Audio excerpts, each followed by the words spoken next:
नमस्कार, मैं हूँ दीपाली राणा। आप देख रहे हैं गोल्ड स्पॉट और हमने देखा है कि सोने में आज छोटे दायरे में कारोबार हो रहा है। लेकिन एमसीएक्स पर जो भाव है वो अभी भी रिकॉर्ड स्तरों के आसपास ही कारोबार कर रहा है। कॉमेक्स पर सोना देखेंगे तो वो $1800 के ऊपर यानी 8 साल के हाईस के करीब कारोबार कर रहा है। दरअसल कोरोना के जो मामले बढ़े हैं उससे सोने को लगातार सपोर्ट मिल रहा है और सोने में तेजी के साथ गोल्ड ईटीएफ में भी निवेश बढ़ा है। और अगर आप देखेंगे तो गोल्ड ईटीएफ का जो निवेश है वो भी रिकॉर्ड स्तरों पर पहुंचा है। वहीं अगर चांदी की बात करें तो वहां पर हल्की मुनाफा वसूली देखने को मिली है, लेकिन जो भाव है वो 50,000 के ऊपर बने हुए हैं। लेकिन सोने और चांदी दोनों अब अहम पड़ाव पर ट्रेड कर रहे हैं। यहाँ से निवेश का मौका कितना बड़ा है, आगे का ट्रेंड क्या रह सकता है, इसी को समझेंगे, बातचीत करेंगे। हमारे साथ सीएनबीसी टीवी ने कमोडिटी एडिटर मनीषा गुप्ता है, Indian Boolean and jewellers association के सेक्रेटरी सुरेंद्र मेहता है, एक्सिस सिक्योरिटीज के सुनील कटके और मनी लीशस कैपिटल के जयप्रकाश गुप्ता भी हमारे साथ कुछ ही देर में बने रहेंगे। लेकिन सबसे पहले सुरेंद्र जी नमस्कार, आपका एक व्यू लेना चाहेंगे। हमने देखा है कि गोल्ड ईटीएफ में काफी स्ट्रॉन्ग फ्लोज आते हुए दिखे हैं और ये जो गोल्ड ईटीएफ में इनफ्लोज है वो 7 मंथ्स के हाईस पर पहुंचे हैं। तो इन्वेस्टमेंट डिमांड तो गोल्ड में काफी आई है क्योंकि गोल्ड रिकॉर्ड स्तरों पर भी पहुंचा है, लेकिन अब यहाँ से फर्दर ईटीएफ डिमांड का ट्रेंड क्या रह सकता है? क्या रिकॉर्ड लेवल्स पर भी बाइंग आ रही है, डिमांड आ रही है ईटीएफ में भी? जी बिल्कुल, जैसे आपने बताया ईटीएफ में बहुत अच्छी डिमांड है और जिस तरह से यूएस की रिकवरी को लेकर फेड के जो कंसर्न है और जिस तरह से करेंसी डीवैल्यू वापस होती जा रही है और जो कोरोना के नए केसेस और सामने आ रहे हैं, ये सब को देखते हुए इन्वेस्टर अपनी पोजीशन ईटीएफ में एक सेफ हेवन के रूप में बिल्कुल बनाना चाहते हैं और मुझे लगता है कि ये ट्रेंड कंटिन्यू रहेगा जब तक कोई कोविड से कोई रिलीफ नहीं मिल जाता। मेरा मानना ऐसा है कि हर भाव में सोने में बाइंग बनती है और सोना अभी स्पॉट मार्केट में $1795 के आसपास चल रहा है। मुझे लगता है ये कभी भी 1822-24 को बिल्कुल क्रॉस कर लेगा।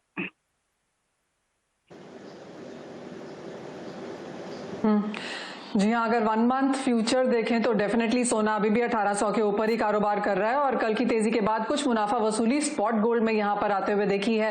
लेकिन सुरेंद्र जी, ईटीएफ का जो डेटा निकल के आया है और जैसे दीपाली भी कह रही थी कि काफी पॉजिटिव है, रिकॉर्ड हाई टनेज के टर्म्स में भी और होल्डिंग के टर्म्स में भी हमने यहाँ पर बनते हुए देखी है। 7वां लगातार ऐसा महीना है और काफी हद तक यही ट्रेंड इंडियन मार्केट्स में भी देखने को मिला है, जहां पर अभी तक नंबर्स तो नहीं आए हैं, लेकिन ईटीएफ जो फंड मैनेजर्स हैं वो हमें बताते हैं कि जून का महीना यहाँ पर पिछले 2 महीनों से भी काफी बेहतर रहने की उम्मीद है।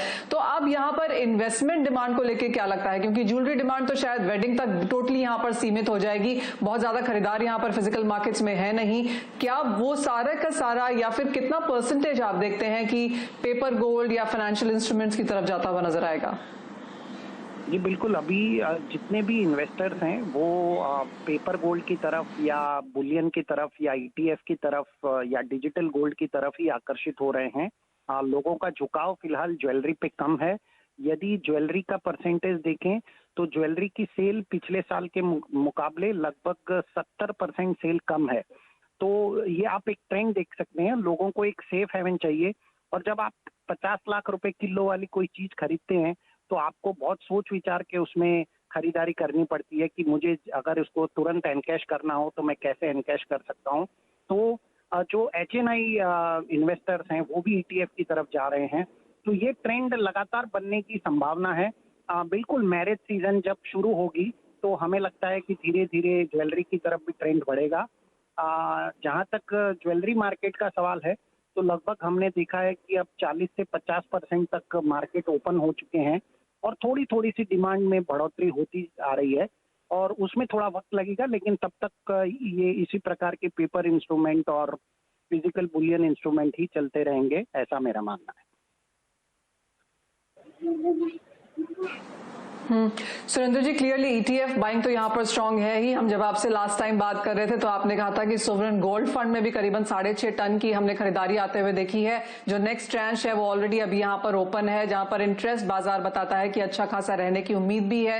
लेकिन डिजिटल गोल्ड की हम बात कर रहे थे, सोना ऑन ई कॉमर्स प्लेटफॉर्म पे खरीदने की बात भी कर रहे थे। क्या कुछ नंबर्स हैं जो आपने इब्जा ने अभी तक कैलकुलेट किए हैं कि अगर जो पहला हाफ है 2020 का वहां पर हम किस तरह से खड़े हैं? क्या कंज्यूमर पैटर्न यहां पर है? क्या खरीदारी हो रही है और क्या खरीदने के तरीके अब आगे बदलते हुए नजर आएंगे?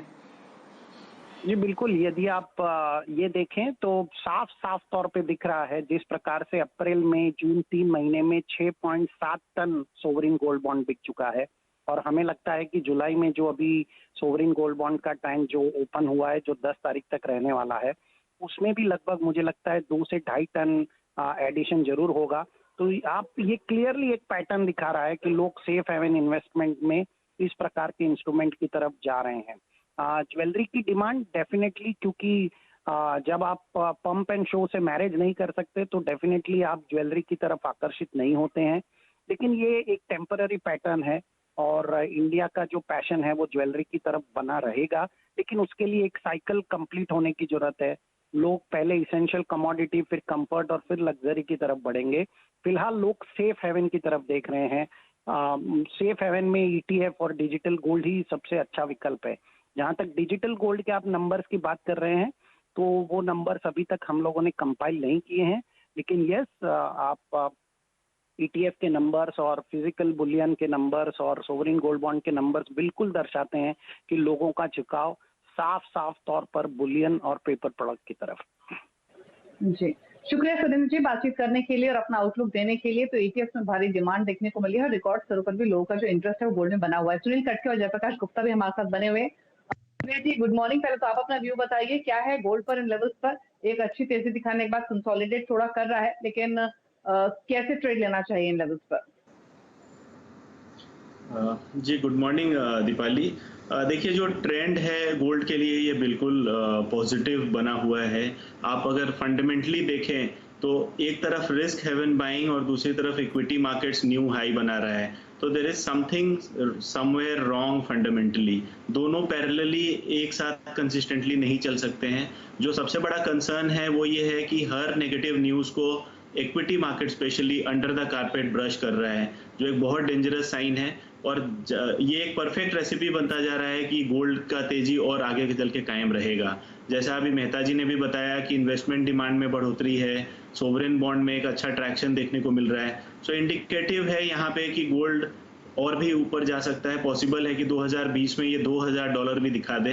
तो बाई ऑन डिप्स की रणनीति रखें, शॉर्ट करने से बचें। ट्रेडर्स को मेरी यही सलाह होगी। और स्ट्रिक्ट स्टॉप लॉस लगाना बहुत ज़रूरी है, क्योंकि जिस हिसाब से वोलेटिलिटी बढ़ेगी अब आने वाले कुछ दिनों में, तो उसका फ़ायदा लेने के लिए एक डिसिप्लिन ट्रेड बहुत ज़रूरी है।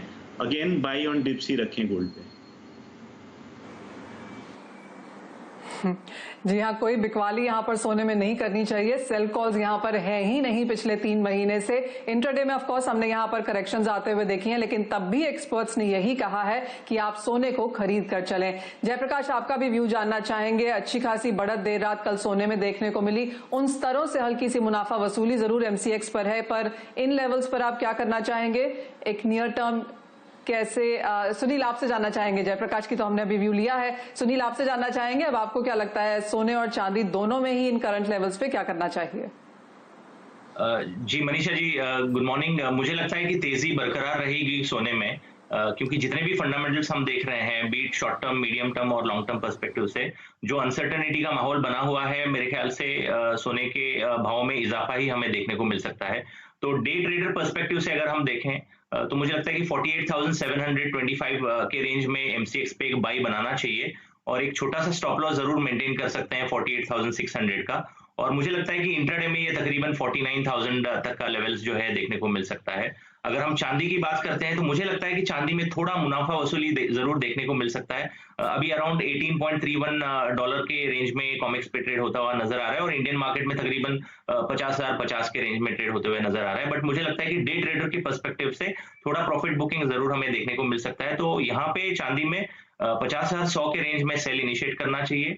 एक स्टॉप लॉस जरूर मेंटेन किया जा सकता है 50,300 का, और मुझे लगता है 49,500 का लेवल जो है चांदी में इंट्राडे में देखने को मिल सकता है।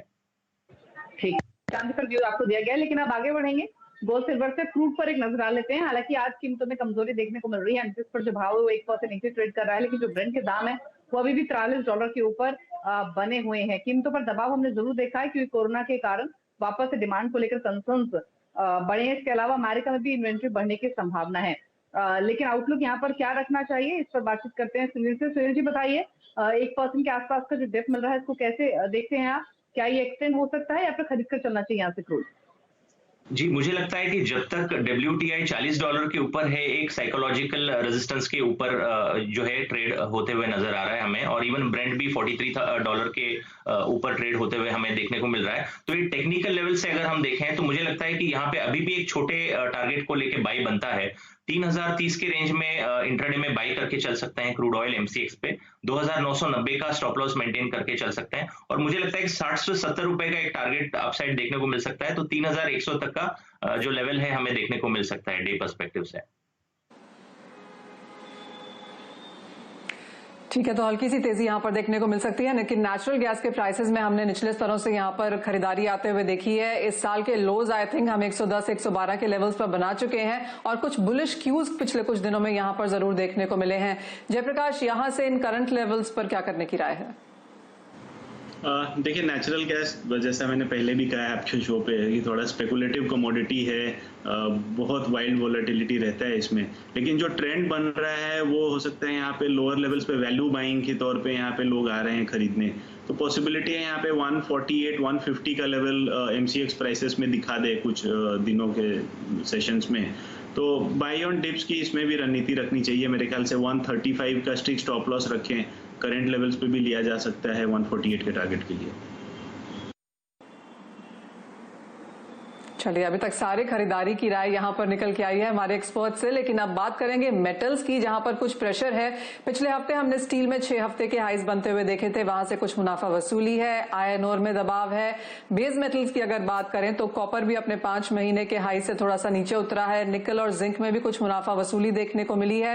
जिंक के एक्चुअली कुछ फंडामेंटल्स यहां पर वीक होते हुए नजर आए हैं, क्योंकि बाजार को लगता है कि यहां पर प्रोडक्शन इस साल बढ़ पाएगी और कंजम्पशन ग्रोथ में यहां पर इतना इजाफा देखने को नहीं मिलेगा। लेकिन जयप्रकाश, आपसे ही पहले जानना चाहेंगे, मेटल्स में अब क्या फंडामेंटल्स आप वॉच करेंगे? क्योंकि एक तरफ इकोनॉमिक डेटा बेहतर है, लेकिन कोविड के बढ़ते केसेस का थोड़ा सा प्रेशर भी है, सप्लाई कंसर्न्स है माइंस की तरफ से, लेकिन दूसरी तरफ चाइना के बाहर बहुत खरीदारी भी नहीं है। तो काफी कॉन्ट्रडिक्टिंग फंडामेंटल्स हैं। कहां पर ट्रेड की अपॉर्चुनिटी है? देखिए, अगर कोई निवेश या मीडियम टर्म आउटलुक से व्यू बनाना चाहता है तो करंट लेवल बिल्कुल ही एडवाइजेबल नहीं है, क्योंकि यहाँ पे मिसमैच, जैसा मैंने शो की शुरुआत में कहा, एक बहुत बड़ा मिसमैच दिख रहा है फंडामेंटली और जो प्राइसेस दिख रहे हैं ऑन टर्मिनल्स। तो करंट लेवल्स पे भी देखिए मेटल्स में थोड़ा सा फर्मनेस दिखा कि चाइना से यहाँ पे डिमांड रिवाइवल दिख रहा था, लेकिन अभी तक क्लैरिटी नहीं है कि यहाँ पे डिमांड रिवाइवल कितना होना है और डिमांड डिस्ट्रक्शन कितना हुआ है। तो मुझे लगता है करंट लेवल्स पे बहुत कॉशियस अप्रोच रखना चाहिए। अगर ट्रेडिंग पर्सपेक्टिव से बात करें प्योरली, तो मुझे लगता है ये बेचने का समय है। शॉर्ट पोजीशंस बनाया जा सकता है, स्पेशली जिंक में मुझे लगता है करंट लेवल्स पे बेचा जा सकता है। करीब 2.5-3 रुपए का स्टॉप लॉस रखें, और मुझे लगता है यहाँ 2 से 3% की गिरावट पॉसिबल है। सुनील, आपका व्यू क्या रहेगा बेस मेटल्स पर? आपकी कोई स्ट्रैटेजी? जी, मुझे लगता है कि पिक ऑफ द कमोडिटी अगर हम देखें तो मुझे लगता है कि कॉपर ने अपने फंडामेंटल्स को आउट परफॉर्म किया है। तो अभी मुझे लगता है कि करंट हालात के हिसाब से कॉपर एक ओवरबॉट जोन में आ चुका है। तो मेरे राय से जितने भी फंडामेंटल फैक्टर्स से, जैसे सप्लाई डिसरप्शन होना चिली माइंस में कोविड के फैलने से, या तो इक्विटी मार्केट्स का इंप्रूवमेंट होना जिसकी वजह से हमने प्राइसेस ऊपर बेस मेटल्स में देखे, और इवन जो हमने LME पे थोड़ा डिलीवरी का शुरू होना देखा, तो वो सब फैक्टर्स को अगर हम कंसिडर करते हैं तो जो करंट प्राइसेस है मुझे लगता है कि एक ओवरबॉट जोन या तो एक सैचुरेशन पॉइंट तक बेस मेटल में बनते हुए नजर आ रहा है। तो जैसे जयप्रकाश जी ने भी कहा, मुझे लगता है कि यहाँ पे एक सेलिंग अपॉर्चुनिटी बनते हुए नजर आ रही है।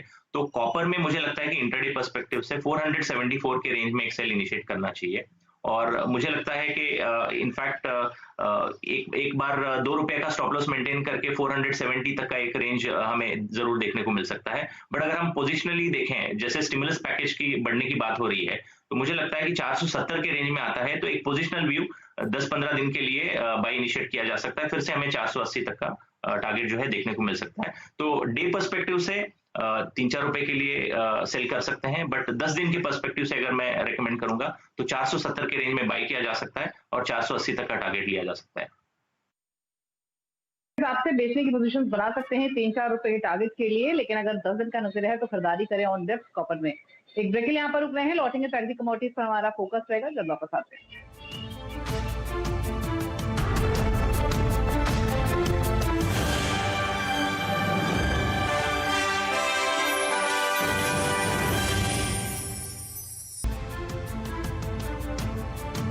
कमोडिटी राउंडअप में आपका स्वागत है और अब बात यहां पर करेंगे एग्रीकल्चर कमोडिटीज की, जहां पर एक सीमित दायरे में कारोबार होता हुआ अब नजर आया है, क्योंकि बाजार की एक बहुत स्ट्रांग नजर है बुआई के इलाकों पर। मॉनसून की प्रोग्रेस यहां पर काफी बेहतर है और इंटरनेशनल क्यूज थोड़े से बेहतर होते हुए नजर आए हैं। और जहां तक एग्रीकल्चर इंडस्ट्रियल कमोडिटीज की बात है, चाहे वो रबर है, कॉटन है, जूट है, यहां पर भी अब बाजार को लगता है कि इस क्वार्टर में थोड़ी सी डिमांड रिकवरी देखने को मिल सकती है। First half of this year में तो ऑफकोर्स नेगेटिव ट्रेंड्स ही देखने को मिले हैं, लेकिन इस क्वार्टर में चाइना की तरफ से जिस तरह से रिकवरी आई है उसका सपोर्ट हमने प्राइसेस में आता हुआ देखा है। सुनील, सबसे पहले कॉटन पर ही बात करेंगे, क्योंकि बुआई का इलाका पिछले साल के कंपैरिजन में डबल है। आवक की बात करें तो वो भी ठीक ठाक ही देखने को मिली है, काफी सारी मंडियों से जिस तरह की रिपोर्ट्स आती हैं, लेकिन डिमांड रिकवरी कैसी है और उसका प्राइसेस पे क्या इम्पैक्ट है?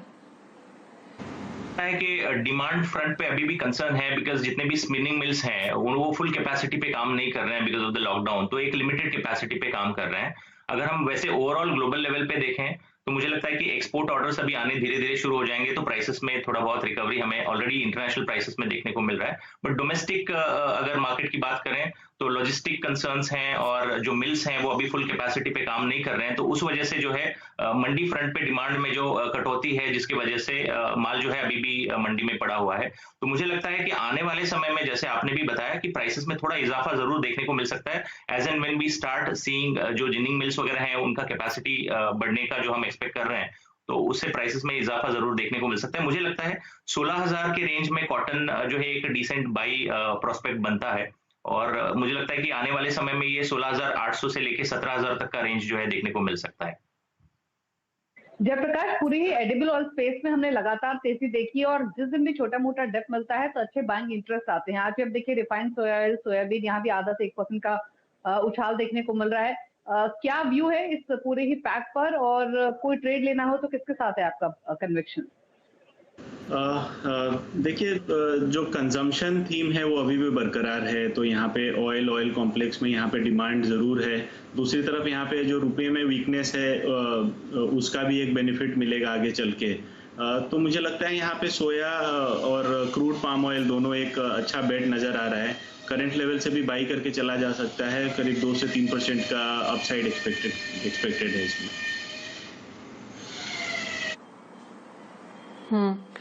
अब इसी के साथ बात यहाँ पर करेंगे चने की, क्योंकि यहाँ पर कुछ तेजी हमने बनते हुए जरूर देखी थी, लेकिन इंटरनेशनल मार्केट्स के जिस तरह की प्रोडक्शन नंबर्स हैं, चाहे वो अर्जेंटीना या ऑस्ट्रेलिया या कनाडा से आए हैं, वो भी थोड़े से ऑन द बेटर साइड हैं। किस तरह के व्यूज सुनील फिर आपको यहाँ पर खाने की दालों में देखने को मिलेगा, क्योंकि बुआई का इलाका यहाँ पर भी अच्छा खासा है, नेफेड के पास स्टॉक बहुत बेहतर है, और जैसे हम नेफेड से पहले बात भी कर रहे थे, उन्होंने कहा कि 30 लाख टन का स्टॉक है वो दे देंगे, तो भी उतनी ही प्रोक्योरमेंट वो इस साल में फिर करते हुए नजर आएंगे इस सीजन के बाद। तो इनफ सप्लाई यहाँ पर है मार्केट्स में, डिमांड उतनी ज्यादा नहीं देखने को मिली है। चने के भाव इस लिहाज से कैसे दिखते हैं?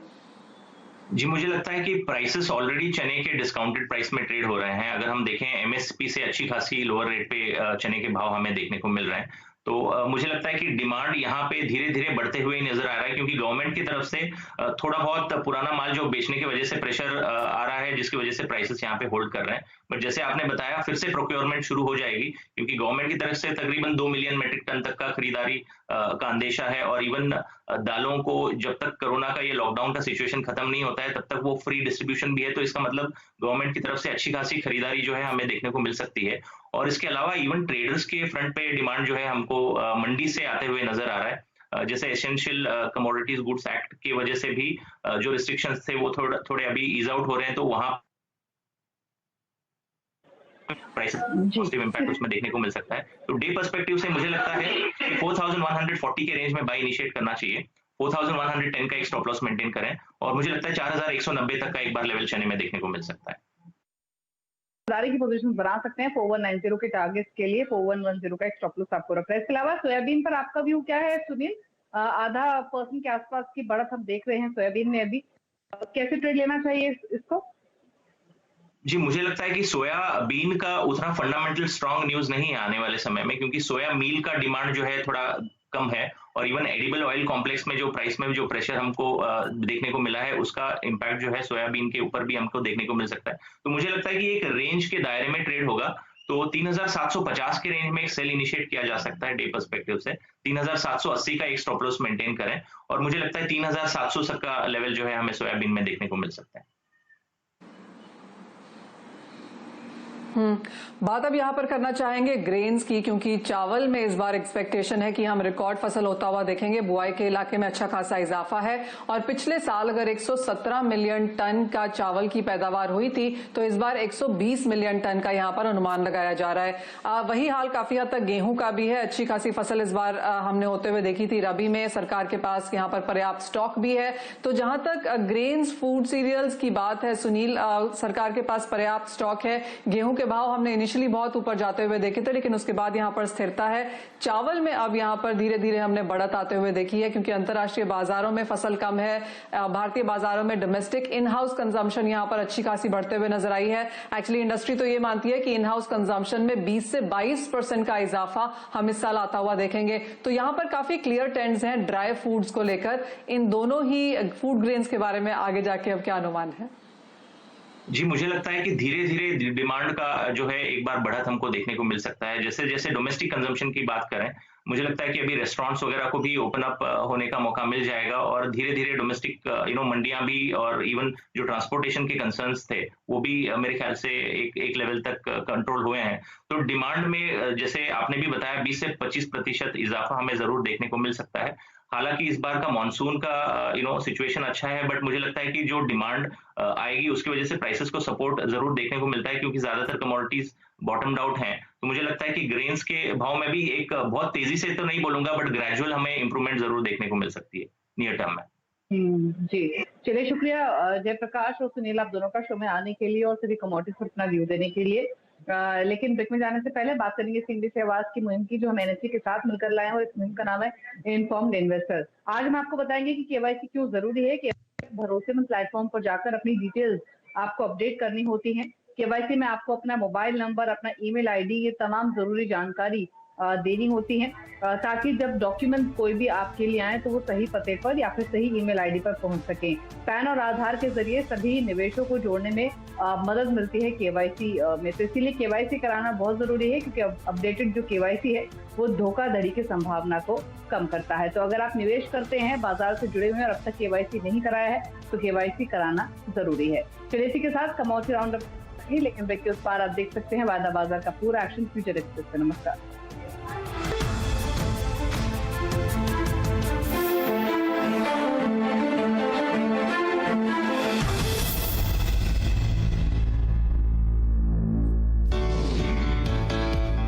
इंडसइंड बैंक है वो 555 या 560 के लेवल्स को छू सकता है।